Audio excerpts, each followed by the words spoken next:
నిత్య ప్రేమతో నన్ను ప్రేమించెన్, నిత్య ప్రేమతో నన్ను ప్రేమించెన్. మహాకృపయు కనికరము కలిగిన మా కన్న తండ్రి, ఘనమైన ఉన్నతమైన నీ నామమునకు స్తుతులు స్తోత్రములు చెల్లిస్తున్నా. పరిశుద్ధ లేఖనములలో నుండి నాయన నీ దివ్యవాక్కులను నేర్చుకోవడానికి మేము ఇష్టపడుతుండగా సహాయాన్ని అనుగ్రహించండి తండ్రి. నీ ఆత్మ సహాయముతోనైనా నీ దాసుడునైనా నన్ను బలపరచండి. వింటున్న నీ పిల్లలకు నాయన ఈ వాక్కులను నాయన నీ పిల్లల హృదయాలలో ప్రతిష్ఠించండి. శాశ్వత ప్రేమ నీ టీవీ కార్యక్రమం నీకు మహిమకరముగా మా అందరికీ ఆశీర్వాదకరముగా జరిగించమని మిమ్మల్ని కోరుకుంటూ క్రీస్తు నామం నీ ప్రార్థన అడిగి వేడుకొనుచున్నాము తండ్రి, ఆమేన్. ప్రేమన దేవుని వారలారా, దేవుని అపారమైన ప్రేమను బట్టి, ఆయన ఉచితమైన కృపను బట్టి పరలోకమందున్న కన్న తండ్రికి క్రీస్తు పేర కృతజ్ఞతాస్తుతులు చెల్లించుచున్నాను. దేవుని పిల్లలైన మీ అందరికీ కూడా క్రీస్తు పేర శుభములు వందనములు తెలియజేసుకుంటూ, భూమి మీద మానవ జీవితం క్షణభంగురం. ఇంతలో కనబడి అంతలో మాయమైపోవు ఆవిరి. లేఖనాలలో వ్రాయబడింది మాత్రమే కాదు, మన కళ్ళ ముందు వెళ్ళిపోతున్న వారిని నిత్యము మనం చూస్తూనే ఉన్నాం. మనల్ని విడిచిపెట్టి వెళ్ళిపోతున్న వారిని బట్టి బ్రతికున్న మనం ఏమి నేర్చుకుంటున్నాం? చనిపోయిన తర్వాత నేనేమైపోతాను అన్న ఆలోచన మనిషికి రావాలి. ఒకవేళ అలాంటి ఆలోచన వస్తే దేవుడి జ్ఞాపకానికి వస్తాడు. రక్షణ ముఖ్యమైనదని అర్థమవుతుంది.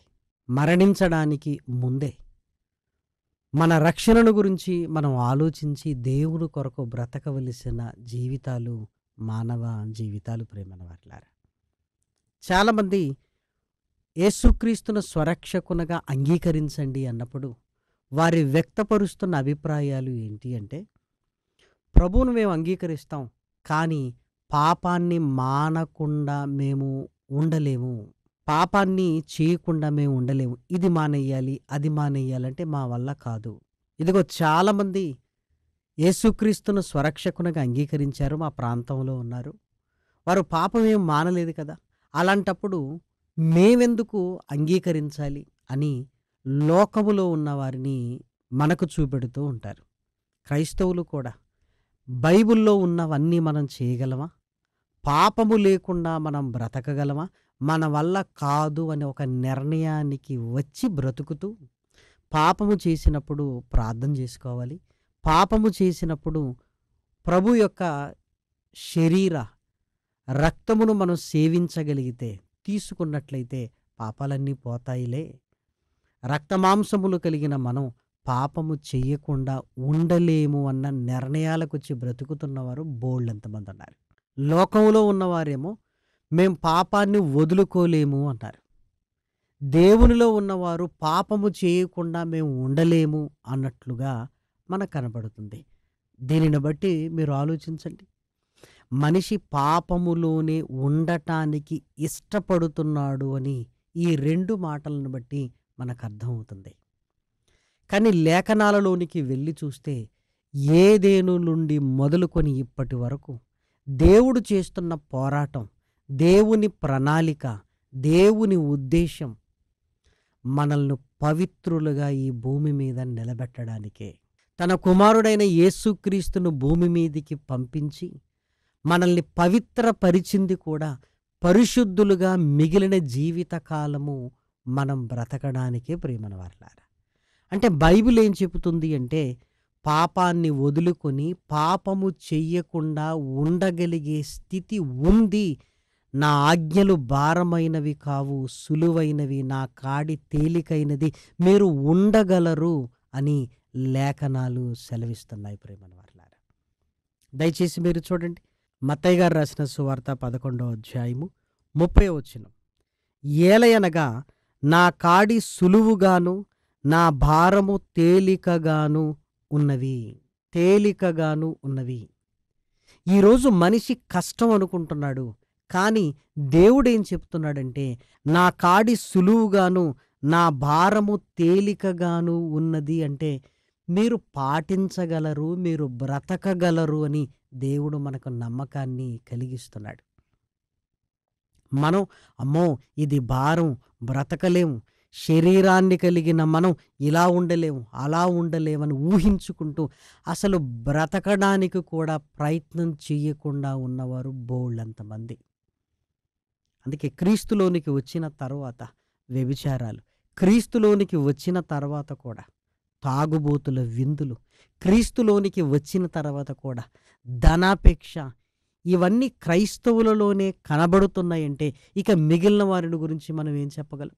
ఎందుకండి ఇలా ఉన్నారు అంటే రక్తమాంసములు కలిగిన వారం కదా అని శరీరాన్ని కలిగి ఇదిగో వాక్య ప్రకారంగా మనం బ్రతకలేము అన్న విధానములోనికి చాలామంది వెళ్ళిపోయారు. కానీ ప్రియమైన దేవుని పిల్లలారా, దేవుని మాటలను చూడగలిగితే నా కాడి సులువైనది, నా భారము తేలికైనది అంటున్నాడు ప్రియమైన వారలారా. మనమే అది బరువు మన వల్ల కాదు అని ఊహించుకొని బ్రతుకుతున్నాం.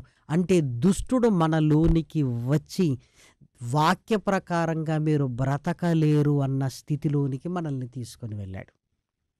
కానీ లేఖనాలలోనికి వెళ్ళి మనం చూడగలిగితే పరిశుద్ధ గ్రంథంలో ఉంటున్న ప్రతి మాట పాపము చెయ్యకుండా మనం ఉండగలము అని లేఖనాలు ఘోషిస్తున్నట్లుగా మనం చూడగలం. దయచేసి మీరు చూడండి, యోహాను గారు రాసిన మొదటి పత్రిక 5వ అధ్యాయము 18వ వచనం. దేవుని మూలముగా పుట్టియున్న వాడెవడును పాపము చెయ్యడని ఎరుగుదుము. దేవుని మూలముగా పుట్టినవాడు తన్ను భద్రము చేసుకొనును గనుక దుష్టుడు వాని ముట్టడు. దేవుని మూలముగా పుట్టినవాడు పాపము చెయ్యడు అని లేఖనము సెలవిస్తుంది. ఇంకా చూడండి, యోహాను గారు రాసిన మొదటి పత్రిక 3వ అధ్యాయం 9వ వచనం. దేవుని మూలముగా పుట్టిన ప్రతి వానిలో ఆయన బీజము నిలుచును గనుక వాడు పాపము చెయ్యడు. వాడు దేవుని మూలముగా పుట్టినవాడు గనుక పాపము చెయ్యజాలడు. లేఖనాలు ఖచ్చితంగా చెబుతున్నాయి, పాపము చెయ్యడు, పాపము చెయ్యజాలడు. మీరు ఆలోచించండి, లేఖనాలు ఇంత స్పష్టంగా సెలవిస్తున్నప్పుడు మనమెందుకు ఉండలేము అన్న ఆలోచనకు స్థిరపడిపోయి అసలు ఉండటానికి కూడా మనం ప్రయత్నము చేయటం లేదు? దయచేసి మీరు ఆలోచించండి. మరి ఎలా ఉండగలం? నిజంగా పాపము చేయకుండా మనం ఎలా ఉండగలము అని లేఖనాలలోనికి వెళ్ళి ఆలోచిస్తే దేవుడు అనేకమైన సంగతులు మన కళ్ళ ముందు ఉంచుతున్నాడు. ప్రేమల వారలారా, మనం ఇందాక చదువుకున్న మాటలో తన్ను భద్రము చేసుకొనును అని రాయబడింది కదా. మొదటి యోహాను పత్రిక 5వ అధ్యాయము 18లో చూడండి, దేవుని మూలముగా పుట్టియున్నవాడెవడును పాపము చెయ్యడని ఎరుగుదుము. దేవుని మూలముగా పుట్టినవాడు తన్ను భద్రము చేసుకొనును గనుక దుష్టుడు వాని ముట్టడు. ఎలా భద్రం చేసుకోవాలి? పాపము చెయ్యని స్థితిలో మనం ఉండాలి అంటే మనల్ని భద్రపరుచుకోవాలి. మనల్ని భద్రపరుచుకుంటే దుష్టుడు ముట్టడు, పాపములో మనం పడిపోం. మనల్ని ఎలా భద్రపరుచుకోవాలో జాగ్రత్తగా లేఖనాలలోనికి వెళ్ళి ఆలోచించగలిగితే మహనీయుడైన యేసుక్రీస్తును మనం చూడాల్సిందే. ఆయన మనలాంటి ఆకారాన్ని ధరించుకొని పాపము లేనివాడుగా, పాపము చెయ్యనివాడుగా, పాపము చెయ్యజాలని మహనీయుడుగా ఈ భూమి మీద బ్రతికాడు. ఎలా బ్రతికాడు ఆయన? యేసుక్రీస్తు మనకు మార్గదర్శి గనుక మనం ఆయన జీవితంలోనికి వెళ్ళి చూడగలిగితే ఆయన చెబుతున్న చక్కటి మాటలను చూడండి. హెబీలకు రాసిన పత్రిక 2వ అధ్యాయము 16వ వచనం. ఏలయనగా ఆయన ఎంత మాత్రమును దేవదూతల స్వభావమును ధరించుకొనక అబ్రహాము సంతాన స్వభావమును ధరించుకొని ఉన్నాడు. కావున ప్రజల పాపములను పరిహారము కలుగజేయుటకై దేవుని సంబంధమైన కార్యములలో కనికరమును నమ్మకమును గల ప్రధాన యాజకుడగు నిమిత్తము అన్ని విషయములలో ఆయన తన సహోదరుల వంటి వాడు కావలసి వచ్చెను. తాను శోధింపబడి శ్రమ పొందెను గనుక శోధింపబడు వారికి సహాయము చేయగలవాడై ఉన్నాడు. ఆయన శోధింపబడిన ఆయన పాపము చేయలేదు. మనకి ఈరోజు శోధనలు వస్తూ పాపంలో పడిపోతున్నాం. ఒక్కసారి ఆయన వైపు చూడండి, ఆయన మీకు సహాయము చేస్తాడు అని రాయబడింది. అంటే యేసుక్రీస్తు రక్తములో మనం కడగబడిన తర్వాత యేసుక్రీస్తు వైపు చూస్తే ఎలా పాపము చెయ్యకుండా మనం ఉండగలమో ఆయనను బట్టి మనం నేర్చుకోవాలి ప్రేమన వారలారా. యేసుక్రీస్తు అనగానే మేలుల కోసమే తప్ప పాపము చెయ్యకుండా ఉండగలిగే స్థితిని ఆయన నుంచి నేను నేర్చుకుంటాను అని ఎవరు ఈరోజు యేసుక్రీస్తు వైపు చూస్తున్నారు? ఒక్కసారి మీరు ఆలోచించండి. దేవుడు అనగానే మేలుల కొరకే ఆలోచిస్తున్నారే తప్ప పాపము చేయకుండా నేను కూడా ఉండగలుగుతాను అని దేవుని మాటల్ని నమ్మి ఆయన వైపు చూస్తున్నవారు ఎవరైనా ఉన్నారా? ఒకవేళ ఈరోజు మనం చూడగలిగితే యేసుక్రీస్తు శోధింపబడ్డాడు. ఎన్ని శోధనలు ఆయనకు వచ్చాయంటే సగటు మనిషిగా మనం ఎన్ని శోధనలలోనైతే పడిపోతున్నామో అన్ని శోధనలు ఆయనకు వచ్చాయి. యేసుక్రీస్తు బాప్తిస్మము తీసుకొని ఒడ్డుకు రాగానే ఆత్మచేత అరణ్యమునకు కొనిపోబడ్డాడు. దుష్టుడు ఆయనను శోధించాడు, మనకు తెలుసు కదా. కానీ ఆయన గెలిచాడు. యేసుక్రీస్తుకు కలిగిన శోధనలు ఎంత భయంకరమైనవో మనకు తెలీదా? చిన్న చిన్న వాటికే మనం పడిపోతున్నాం. ఆయన పెద్ద పెద్ద శోధనలు ఆయన కళ్ళ ముందున్నా ఆయన పడిపోలేదు. రాళ్లను రొట్టెలుగా చేసుకోమన్నాడు, ఆయన చేసుకోలేదు. దేవాలయపు శిఖరం మీద నుంచి దుముకుము, దేవదూతలు నిన్ను కాపాడుతాయేమో అన్నాడు, ఆయన దూకలేదు. ఈ లోక రాజ్యముల మహిమ నీకిస్తాను, నాకు మ్రొక్కితివా అని దుష్టుడు శోధించాడు, ఆయన మ్రొక్కలేదు. ఆయన ఎలా ఉండగలిగాడు అని జాగ్రత్తగా మీరు ఆలోచించగలిగితే యేసుక్రీస్తు ప్రతి శోధనకు అపవాదిని వాక్యము ద్వారా ఎదిరించినట్లుగా, వాక్యము ఆయన హృదయములో ఉన్నట్లుగా లేఖనాలలో మనం చూడగలం. లూకా గారు రాసిన సువార్త 4వ అధ్యాయము 4వ వచనం. అందుకు యేసు, మనుషుడు రొట్టె వలన మాత్రమే జీవించడు అని వ్రాయబడి ఉన్నదని వానికి ప్రత్యుత్తరమిచ్చెను. వ్రాయబడిన వాక్యము ఆయన హృదయములో ఉంది. ఆ వాక్యాన్ని ప్రత్యుత్తరముగా చెప్పాడు. ఆ తరువాత 8వ వచనం. అందుకు యేసు, నీ దేవుడైన ప్రభువునకు మ్రొక్కి ఆయనను మాత్రము సేవింపవలెనని వ్రాయబడి ఉన్నదని వానికి ప్రత్యుత్తరమిచ్చెను. వ్రాయబడి ఉన్నది, వ్రాయబడి ఉన్న వాక్యము హృదయములో ఉన్నది. ఆ హృదయములో ఉన్న వాక్యాన్ని చెప్పాడు. అదేవిధంగా 12వ వచనం. అందుకు యేసు, నీ దేవుడైన ప్రభువును శోధింపవలదు అని చెప్పబడి ఉన్నదని వానికి ప్రత్యుత్తరమిచ్చెను. అపవాది ప్రతి శోధనను ముగించి కొంతకాలము ఆయనను విడిచిపెట్టి వెళ్ళిపోయాడు. ఎందుకు మీరు ఆలోచించండి. ప్రతి శోధనను ఆయన ఎలా జయిస్తున్నాడు అంటే వాక్యము ద్వారా జయిస్తున్నాడు. ఎప్పుడైతే వాక్యము మన హృదయములో ఉండి ఆ వాక్యమును మనం మనన చేసుకుంటామో, జ్ఞాపకం చేసుకుంటామో, దుష్టుడికి సరి అయిన సమాధానం ప్రేమన దేవుని పిల్లలారా వాడికి ఏం మాట్లాడలేడు. వాక్యము ఆయన హృదయములో ఉంది, కొద్ది కాలం విడిచిపెడతాను అనుకున్నాడు. అదే వాక్యము యేసుక్రీస్తు బ్రతికినంత కాలం ఆయన హృదయములో ఉంది గనుకనే దుష్టుడు శోధించలేకపోయాడు. దుష్టుడు వల్ల కాలేదు ప్రేమన దేవుని పిల్లల. ప్రతి శోధనను ఆయన ఎదిరించాడు ప్రేమన దేవుని పిల్లలారా. ప్రతి శోధనను వాక్యము ద్వారా ఆయన ఎదిరించి నిలబడగలిగాడు. దయచేసి ఇప్పుడు ఆలోచించండి. యేసుక్రీస్తు శోధింపబడినను పాపము చెయ్యకుండా ఉండగలిగాడు అంటే తన హృదయంలో వాక్యమును బట్టి ప్రేమన వారలారా. అంటే వాక్యమును బట్టి తన్ను భద్రము చేసుకున్నాడు గనక దుష్టుడు ముట్టలేకపోయాడు ప్రేమన వారలారా. బంగారాన్ని దొంగ ముట్టనంత భద్రంగా మనం పెడతాం, ధైర్యంగా ఉంటాం. అలాగే మన హృదయంలో వాక్యం ఉన్నప్పుడు దుష్టుడు మనల్ని ముట్టడు. ప్రియమైన దేవుని పిల్లలారా, ఆ వాక్యము లేకపోవటాన్ని బట్టి ఈరోజు శోధనలో మనమందరము పడిపోతున్నాం. ప్రియమైన వారిలారా, దయచేసి ఇప్పుడు చూడండి, యోహాను గారు రాసిన మొదటి పత్రిక 2వ అధ్యాయము 14వ వచనం. చిన్నపిల్లలారా, మీరు తండ్రిని ఎరిగి ఉన్నారు గనక మీకు వ్రాయిచున్నాను.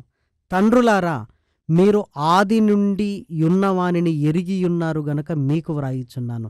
యవనస్తులారా, మీరు బలవంతులు, దేవుని వాక్యము మీ యందు నిలుచుచున్నది, మీరు దుష్టుని జయించి ఉన్నారు గనక మీకు వ్రాయిచున్నాను.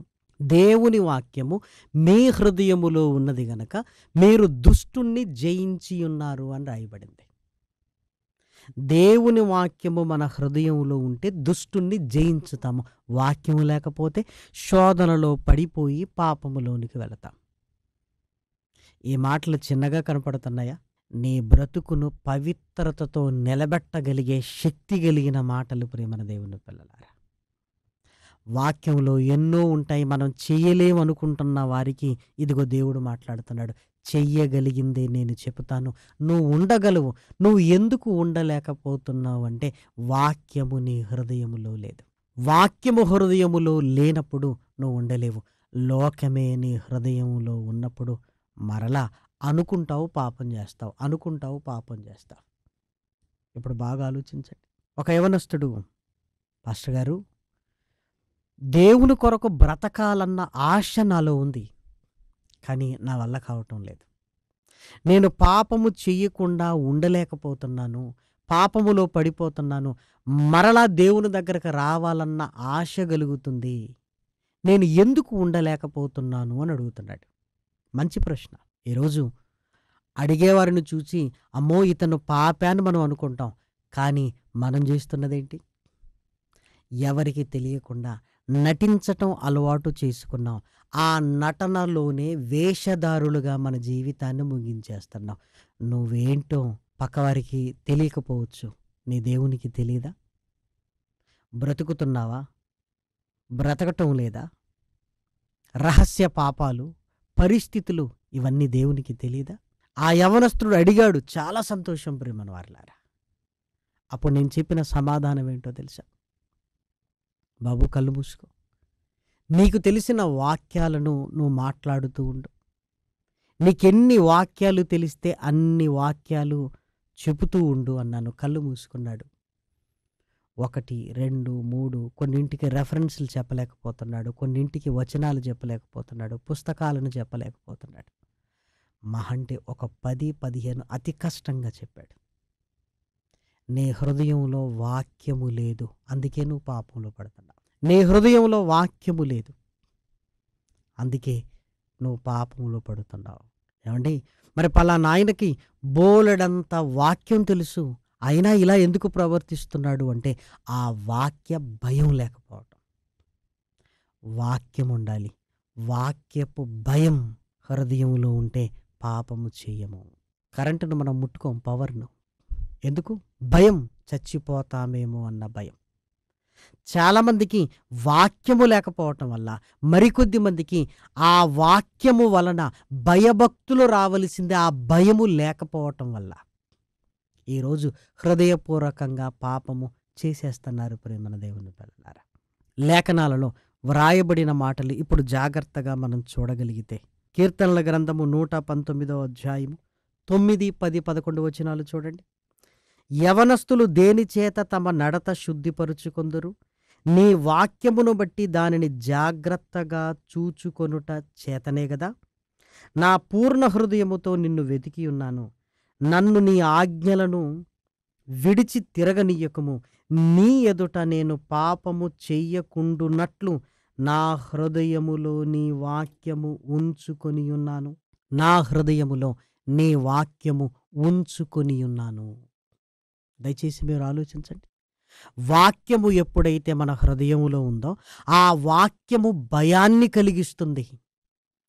ఆ వాక్య భయము మన హృదయములో ఉంటే మనము పాపము చెయ్యము, చెయ్యజాలము ప్రేమన దేవుని పిల్లలారా. అంటే పాపానికి నిరోధించే శక్తి వాక్యానికి ఉన్నది ప్రేమన వారలారా. ఆ శక్తి లేకపోతే పాపంలో పడిపోతాం. మనం కూడా ఏదైనా జబ్బు బారిన మనం ఎప్పుడు పడతామో తెలుసా? ఏదైనా వైరస్ ఏదైనా మన శరీరములోనికి ప్రవేశించినప్పుడు మన శరీరములో ఉంటున్న రక్షణ వ్యవస్థ పోరాడుతుంది. గెలిచిందనుకోండి ఆరోగ్యంగా ఉంటాం. రక్షణ వ్యవస్థ సరిగా లేదు, దానిని ఇమ్యూనిటీ, రోగ నిరోధక శక్తి అంటారు, లేదు, జబ్బు బారిన పడిపోతాం. ఏదైనా లోకాన్ని చూసి దుష్టుడు మనల్ని ప్రేరేపిస్తున్నప్పుడు హృదయములో వాక్యం ఉంటే ఆ వాక్యము పాపము చేయడానికి నిరోధిస్తుంది, నువ్వు చెయ్యవు. అది లేకపోతే చేస్తాం. యేసుక్రీస్తు ఎందుకు చేయలేదు అంటే వాక్యము ఆయన హృదయములో ఉంది. యోసేపు గారు ఎందుకు పాపము చెయ్యలేదు అంటే వాక్యము ఆయన హృదయములో ఉంది. దానియేలు గారు ఎందుకు పాపము చేయలేదు అంటే వాక్యము ఆయన హృదయములో ఉంది. ప్రవక్తలు ఎందుకు పాపము చెయ్యలేదు అంటే వాక్యపు భయము, వాక్యము వారి హృదయములో ఉంది ప్రేమన వారలారా. ఇప్పుడు ఆలోచించండి, బైబిల్ని ఎన్నిసార్లు చదివాం? అసలు ఒక్కసారి కూడా చదవలేదు. ఇక నేను పాపం చెయ్యకూడదనుకుంటే ఎలా? ఆ వాక్యము నీ హృదయంలో ఉండాలి కదా. రోజు ఎన్నిసార్లు వాక్యాన్ని చదువుతున్నావు, ఎన్ని ప్రసంగాలను నువ్వు వింటున్నావు? ఏమీ లేదు. బ్రతకాలి బ్రతకాలి బ్రతకాలి అనుకుంటున్నావు. దుష్టుడు లోకాన్ని తీసుకొచ్చి హృదయములో పెట్టినప్పుడు ఆ హృదయములో ఉన్నదాని ప్రకారమే శరీరం ప్రవర్తిస్తున్నప్పుడు పాపము చేస్తూనే ఉంటాం. దేవుని వాక్యం వినగానే భయం, అయ్యో నేను బ్రతకలేకపోతున్నాను అనుకోవటం, మరలా లోకాన్ని మన హృదయములోనికి తెచ్చుకోవటం. ఒక మొబైల్ మన కళ్ళ ముందుంటే చాలు, లోకం అంతా మన హృదయంలో ఉంటుంది. మరి దేవుని వాక్యం మీరు బాగా ఆలోచించండి. విత్తబడిన వాక్యాన్ని కూడా దుష్టుడు ఎత్తుకొని పోతున్నాడు. అది హృదయములో ఉంటే నువ్వు పాపము చేయవు. అది హృదయములో ఉంటే వాక్య భయము, అది హృదయములో ఉంటే అది జ్ఞాపకానికి వస్తుంది. అమ్మో పాతాళానికి వెళ్ళిపోతాను, అమ్మో నేను రక్షణలోనికి వచ్చాను, దేవునికి దూరమైతే నా పరిస్థితి ఏంటి అన్న భయం. మీరు ఆలోచించండి. దుష్టుడు విత్తబడిన వాక్యాన్ని ఎత్తుకొని పోతున్నాడు. ఎప్పుడైతే వాక్యాన్ని ఎత్తుకొని పోతున్నాడో మరలా లోకాన్ని నీ హృదయంలో పెడుతున్నాడు, నువ్వు తప్పు చేస్తున్నావు. దేవుని వాక్యము మన హృదయంలో ఉండాలి. ఎప్పుడు వాక్యాన్ని చదువుతూ వాక్యాన్ని వింటూ దానిని జ్ఞాపకం చేసుకున్నప్పుడు పరిశుద్ధాత్ముడు ఆ వాక్యపు లోతుల్లోనికి నిన్ను తీసుకుని వెళ్ళినప్పుడు, ఆ వాక్యాన్ని నీకు జ్ఞాపకం చేస్తున్నప్పుడు పాపము చెయ్యజాలము ప్రేమన దేవుని పిల్లలారా. పౌలు గారు ఆ స్థితిలోనికి వెళ్ళిపోయాడు. నేను క్రీస్తును పోలి నడుచుకున్న ప్రకారము మీరు నన్ను పోలి నడుచుకొనండి అన్నాడు. క్రీస్తును పోలి నడుచుకోవటం అంటే క్రీస్తు పాపము చేయకుండా ఉన్నాడు, నేను కూడా ఆ స్థితిలో ఉన్నాను అని చెబుతున్నాడు ఆయన. ఎందుకు? వాక్యము తన హృదయములో పెట్టుకున్నాడు. వాక్యపు భయం పౌలు గారిలో ఉన్నది ప్రేమన దేవుని పిల్లలారా. దయచేసి మీరు ఆలోచించండి. పడిపోతున్నాను అనుకుంటున్నావు, లేవటానికి ఏ రోజు ప్రయత్నం చేశావు? ఏ రోజు ప్రయత్నం చేశావు? దేవుడిచ్చిన పరిశుద్ధాత్మ ప్రభావములోనికి నువ్వు వచ్చావా? ఆయన వాక్యాన్ని నీ హృదయంలో పెట్టుకున్నావా? సంఘ సహవాసములో నువ్వు ఉన్నావా? ఉపవాస ప్రార్థనలతో దేవుని శక్తిని పొందుకోవడానికి ప్రయత్నం చేశావా? ఒక ప్రార్థన జీవితం లేదు, వాక్య పఠనము లేదు, సంఘ సహవాసము లేదు, పరిశుద్ధులతో కూడా ఉండేది లేనప్పుడు నేను బ్రతకాలంటే ఎలా? ఆలోచించండి. అప్పుడప్పుడు మనం అంటాం, వాడి మనసులో లేనప్పుడు ఎంత చదవమని చెబితే ప్రయోజనం ఏముందిరా అంటాం మనం. అలాగే నీ హృదయంలో వాక్యం లేనప్పుడు నువ్వు ఎన్నిసార్లు బ్రతకాలి అనుకున్న ప్రయోజనము లేదు ప్రేమల వారలారా. కాబట్టి దయచేసి ఆయన నీకు నాకు సహాయము చేస్తున్నాడు ప్రేమల వారలారా. దుష్టుడు భయపడేది నీ దగ్గరుంది వాక్యము. వాక్యము శక్తి కలిగినది. ఈ శక్తి కలిగిన వాక్యము నీ హృదయములో పెట్టుకొని వాన్ని ఎదిరించగలిగితే మన జీవితాలు చాలా గొప్పగా ఉంటాయి ప్రేమల వారలారా. చేసిన పాపాన్ని చేస్తూ చేస్తూ మన జీవితంలో ఆనందాన్ని కోల్పోయి నటించడానికి అలవాటు పడుతూ వేషధారులుగా మిగిలిపోకూడదు. వదిలేయి పాపాన్ని. ఈ 66 పుస్తకాల వాక్యాన్ని నీ హృదయములో పెట్టు. పాపాన్ని ఎదిరించి నువ్వు నిలబడు. అప్పుడు నీకు చాలా సులువుగా ఉంటుంది. నా కాడి సులువు, నా భారము తేలికైనది అంటున్నాడు. కాబట్టి ప్రియమైన వారలారా, ఈ చక్కటి మాటలు మనల్ని దేవునిలో పాపము చెయ్యని స్థితిలో నిలబెట్టగలిగే శక్తి కలిగినవి గనుక ప్రియమైన దేవుని పిల్లలారా, దయచేసి ఆలోచించండి. ఒక్కసారి రక్షణలోనికి వచ్చిన తర్వాత మరలా పాపములోనికి వెళ్ళకుండా దేవుని కొరకు ఉన్నతంగా బ్రతికి పరలోకానికి వెళ్ళవలసిన జీవితాలు మనవి. కాబట్టి యేసుక్రీస్తు మనకు చెబుతున్న ఈ మాటలను మనము శిరస వహించి మన హృదయంలో సమృద్ధి అయిన వాక్యాన్ని పెట్టుకోగలిగితే పాపము చెయ్యని స్థితిలో నీవు నేను నిలబడగలం. ప్రేమల వారలారా, ఈ మాటలు మీ అందరికీ ఆశీర్వాదకరముగా ఉండాలని కోరుతూ నేను ముగిస్తున్నాను. ప్రార్థన చేసుకుందాం. మహాకృపయు కనికరము కలిగిన మా కన్న తండ్రి, ఘనమైన ఉన్నతమైన నీ మాటలను నాయన నీ పిల్లలు విన్నారు. విని విడిచిపెట్టకుండా నాయన దుష్టుడు విత్తబడిన వాక్యాన్ని ఎత్తుకొని పోకుండా హృదయంలో భద్రపరిచి నాయన నీ కొరకు నిలబడగలిగే భాగ్యాన్ని అనుగ్రహించండి. ఈ శాశ్వత ప్రేమ టీవీ కార్యక్రమాలను నాయన తండ్రి సహకరిస్తూ వీటి కొరకు ప్రార్థన చేస్తూ నాయన మా చేతులను బలపరుస్తున్న నీ పిల్లల్ని దీవించండి తండ్రి. నిన్ను ప్రేమిస్తున్న నీ పిల్లలకు నాయన సమస్తమును సమకూడి జరిగించమని మిమ్మల్ని ప్రాధేయపడుతున్నాం తండ్రి. ప్రార్థనా సహాయాన్ని కోరిన నీ పిల్లల్ని దీవించండి తండ్రి. మనోవ్యాకులముతో బాధపడుతున్న నీ పిల్లలకు నాయన సహాయాన్ని అనుగ్రహించండి. వాక్యపు నిబ్బరాన్ని, ధైర్యాన్ని అనుగ్రహించండి. యవనస్తుల మెడల మీదికి నాయన నీ కాడిని తీసుకుని రండి. కుటుంబాలలో నెమ్మదిని, శాంతిని, సమాధానాన్ని అనుగ్రహించమని మిమ్మల్ని బ్రతిమలాడుతూ ప్రాధేయపడుతూ క్రీస్తు నామం నీ ప్రార్థన అడిగి వేడుకొనుచున్నాము తండ్రి. ఆమెన్. పరమ తండ్రి అయిన దేవుని ప్రేమయు, కుమారుడైన యేసు క్రీస్తు కృపయు, పరిశుద్ధాత్మ యొక్క అన్యోన్యమైన సహవాసము ఇప్పుడును ఎల్లప్పుడూ సదాకాలము మనందరికీ తోడయుండును గాక. ఆమెన్. ప్రేమకు సాటి వేరెవ్వరు, నీ ప్రేమకు సాటి వేరెవ్వరు, ప్రేమకు సాటి వేరెవ్వరు, నీ ప్రేమకు సాటి వేరెవ్వరు. ప్రేమా స్వరూపి నా యేసయ్యా. స్వార్థం లేనిది ప్రేమ, అన్నీ ఓర్చును ప్రేమ, గంగం లేనిది ప్రేమ, అపకారమునే మరచును ప్రేమ, ఉప్పొంగని గుణమే ప్రేమ, కోపం నిలుపదు ప్రేమ, అన్నీ తాడును ప్రేమ, మత్సరమే పడనిది ప్రేమ, దయనే చూపును ప్రేమ, గరికే చేచును ప్రేమ, సహనం చూపును ప్రేమ, వివీక్షణతో నిలుచును ప్రేమ.